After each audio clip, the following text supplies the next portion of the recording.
धन्यवाद माननीय अधिष्ठाता महोदय। मैं भी यही कहूँगा भाई की तरह से कि मैं इस सदन के लिए नया हूँ। मेरा चौथा दिन है। ये अलग बात है कि मैं विधानसभा में रहा हूँ 2 टर्म, और मैं अपने आप को नेता प्रतिपक्ष से संबद्ध करता हूँ। इस बजट का, इंटरिम बजट का विरोध करता हूँ, और उसकी मेरी खास पीड़ा ये है कि ये बात सही है कि ये परंपरा है, इस तरह के बजट आते हैं, पास होते हैं, लेकिन मेरी जो राजनीतिक जन्म जो हुआ जहाँ से, मुबारकपुर, चूँकि मैं वहीं से आया पॉलिटिक्स में, और वहाँ पे बहुत बड़ी आबादी है बुनकर की, लाखों की। और जब मैं विधानसभा में था तब भी मुझे जब भी मौका मिलता था तो मैं उनके दुख दर्द को वहाँ पे उठाता था। मेरी ये एक पीड़ा है, और बहुत बार मैंने इसको सदन में भी उठाया है, विधानसभा में, आज इस सदन में अपर हाउस में उठा रहा हूँ इस मुद्दे को, कि पहले माननीय मुलायम सिंह यादव जी की सरकार, स्वर्गीय माननीय मुलायम सिंह यादव जी की जब सरकार थी तो 2006 में उनको बिजली जो है उनको 72 रुपये सब्सिडी रेट पे दिया जाता, मंथली फिक्स रेट पर।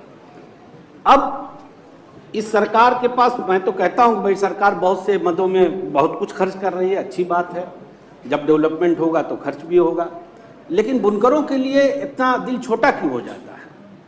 और बुनकर, माननीय अधिष्ठाता महोदय, इस प्रदेश में उसी श्रेणी का है जो सबसे निम्न श्रेणी है, मजदूर श्रेणी, या हमारे जो गरीब किसान भाई हैं उससे बदतर उनकी हाल है। और अगर आप प्रदेश की आबादी के अनुपात में देखेंगे तो ये बहुत बड़ी आबादी है।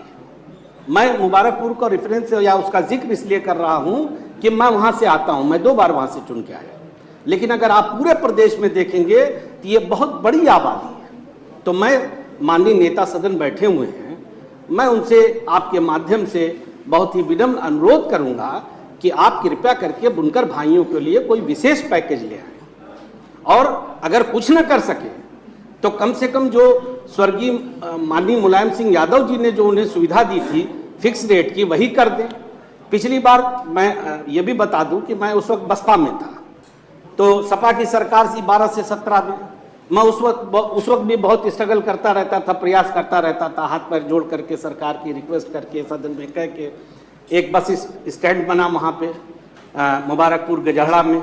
ये बड़े दुख की बात है। देखिए, सरकार कोई भी हो, आनी जानी है, ये तो ठीक है, जनता का जनादेश है, कभी आप हैं कभी कोई है, लेकिन जो पैसा लगता है, विकास होता है, वो तो पब्लिक का पैसा है, इसी प्रदेश की जनता का गाड़ी कमाई का है। 20 करोड़ रुपया लग के वहाँ बस स्टैंड बना, कि इतना दुर्भाग्य है कि वो बस स्टैंड आज तक नहीं सुचारू रूप से चल पाया। मुबारकपुर के गजहड़ा में 20 करोड़ रुपया लग करके बस स्टैंड बना, और बन करके तैयार खड़ा है। वहां बाहर के लोग जाके गाड़ी पार्किंग, दुर्भाग्य देखिए कि वहां गाड़ी पार्किंग के रूप में उसका इस्तेमाल कर रहे हैं सरकारी संपत्ति का, लेकिन उसका वो चल नहीं पा रहा है। इसलिए माननीय अध्यक्ष महोदय, मैं अपनी बात को खत्म करते हुए आपको धन्यवाद देता हूं, और नेता सदन से ये बहुत ही विनम्रता से अनुरोध करता हूं कि प्रदेश के बुनकर भाइयों को कोई विशेष पैकेज दिया जाए। धन्यवाद।